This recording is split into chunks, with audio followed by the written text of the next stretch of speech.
103,4 Radio DFM Jakarta, Your Inspiring Channel. Dear listener, kita akan bergabung masih membahas hal-hal terkait dengan UMKM ya, dan acara ini didukung oleh Yayasan Damandiri, pengusung pos pemberdayaan keluarga. Pak Christian F. Guswai, konsultan bisnis retail dan UMKM. Selamat pagi. Selamat Pak pagi, Chris. Mbak Riri. Iya, sehat Pak Chris? Sehat, alhamdulillah. Iya, kita akan membahas hari ini terkait dengan bisnis yang semuanya adalah pelayanan, begitu ya Pak Chris ya. Wah, kenapa semua bisnis ini juga dianggap adalah bisnis pelayanan begitu? Ya, pendengar DFM yang kami muliakan, kalau kita perhatikan, kita ada di bisnis apapun dan apapun yang kita jual untuk konsumen kita, tidak bisa kita terlepas dari yang namanya pelayanan, ya.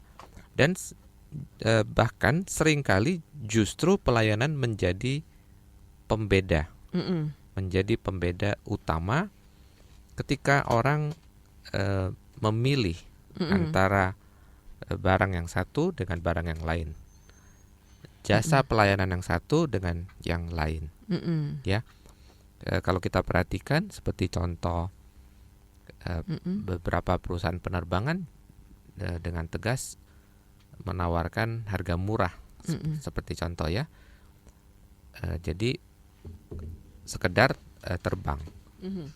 Oke. Tetapi kita lihat flag carrier negara kita seperti Garuda justru 2 tahun terakhir justru menunjukkan hasil yang menggembirakan dari segi profit. Padahal justru Garuda masuk ke pasar yang premium, yang mengutamakan pelayanan, bukan sekedar murah-murahan. Artinya tidak selalu konsumen membutuhkan harga yang murah. Iya. Berikutnya, meskipun perusahaan penerbangan tadi yang menonjolkan harga murah, tetap saja ternyata konsumennya membutuhkan pelayanan yang baik. Sebagai contoh, kita tetap mendengar komplain tentang keterlambatan, komplain tentang pelayanan yang mereka anggap di bawah standar. Oke. Nah, kalau kita katakan, "Loh, ini kan murah." Kalau murah ya jangan berharap pelayanan yang baik. Nyatanya tidak. Nyatanya pelanggan tetap menuntut pelayanan. Meskipun kita menonjolkan bahwa kami budget airlines. Seperti contoh ya, ini baru cuma contoh karena kita bukan fokus pada bisnis penerbangan saja. Nah, sekarang kita lihat bisnis-bisnis yang lain. Coba kita lihat, adakah bisnis yang bisa berjalan baik dengan mengabaikan pelayanan? Barangkali Mbak Riri punya beberapa contoh. Ya, terkait dengan pelayanan itu ya Pak Chris ya, karena memang ada ya kalau kita lihat katakanlah di rumah sakit itu kan sistem ambil nomor itu sekarang sudah digantikan oleh by phone ya Pak ya, untuk mempermudah begitu. Tapi ada bisnis di tempat lain, katakanlah di salon gitu ya, ada yang menerapkan, ada yang tidak. Bahkan tidak menerapkannya itu dengan alasan kasihan pelanggan yang sudah datang terlebih dulu dong, kalau ada yang daftar lewat telepon gitu. Nah, ini kan salah satu mekanisme begitu Pak, bagaimana konsumen yang dianggap sebagai raja, apakah memang dia masih bisa menganggap pelayanan itu harusnya seperti yang dia inginkan atau gimana begitu? Ya. Terkadang memang ada bisnis yang sedang bagus, sedang booming, sehingga ramai, pelanggannya ramai, ngantri-ngantri.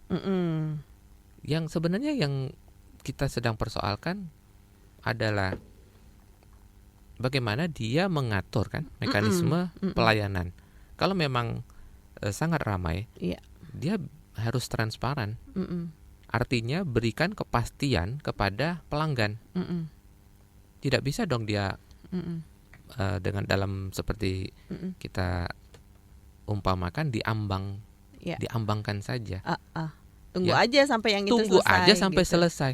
Nah, selesainya berapa lama? Memangnya waktunya orang ini tidak berharga.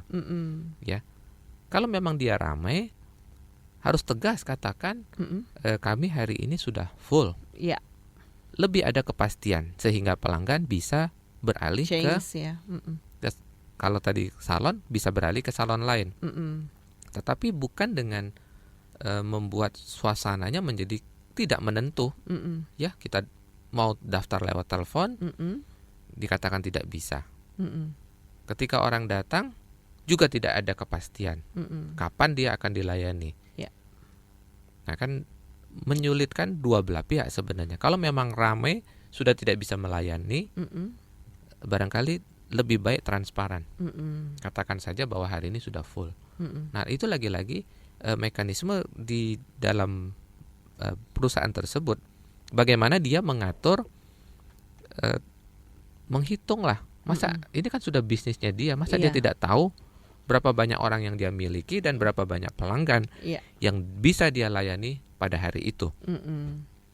Jadi tidak kredit di depan ya. Pernah juga ada satu kasus yang pelanggan tuh marah-marah karena dia sudah nunggu 2 jam. Pada akhirnya kan time limitnya sudah mau habis dengan jam tutup begitu ya Pak. Akhirnya kami tutup gitu setelah dia menunggu 2 jam dan tidak dilayani. Ya, itu yang istilah saya tadi, terjadi ketidakpastian.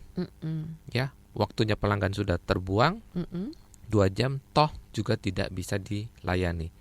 Kalau saja dia lebih transparan dari awal, mengatakan bahwa kami sedang ramai sekali, sepertinya sudah tidak memungkinkan melayani tambahan pelanggan. Ya, apakah bersedia dilayani esok hari? Langsung didaftarkan umpamanya. Iya. Itu bonusnya gitu ya. Iya, artinya kalau Ibu berkenan kembali besok, kita bisa daftarkan sebagai pelanggan nomor 1. Dan kita tunggu, ya disepakati jam berapa Ibu akan datang. Oke. Lebih ada kepastian. Nah, ini seperti tadi kan, gara-gara kita yang tidak cermat dalam proses pelayanan tersebut, terjadilah orang sudah menunggu 2 jam, ternyata toh tidak terlayani. Pada akhirnya apakah dari keyakinan si pemilik yang masih ramai ini nantinya suatu saat ditinggalkan orang juga ini Pak Kris? Nah, begini, inilah yang menjadi bahaya yang jarang disadari oleh pemilik bisnis. Ketika bisnisnya masih ramai, ada kecenderungan mengabaikan pelayanan. Ya. Dan dibalik, pelanggan pun kalau ditanya mengapa masih bersedia datang ke sini padahal ngantri rame, jawabannya bervariasi, tetapi ada satu benang merah adalah belum ada pesaing yang sama baiknya. Nah, artinya suatu saat kalau terjadi muncul pesaing yang bisa memberikan pelayanan sama baiknya atau bahkan lebih baik, lalu apa yang akan terjadi? Beralih ya. Dengan gampang pelanggan beralih. Karena bisnis yang baik akan selalu ditiru oleh pendatang baru. Oke, jadi seperti itu ya Pak ya. Baik dah, dear listener, nanti kita akan berlanjut ya, tentunya setelah ini.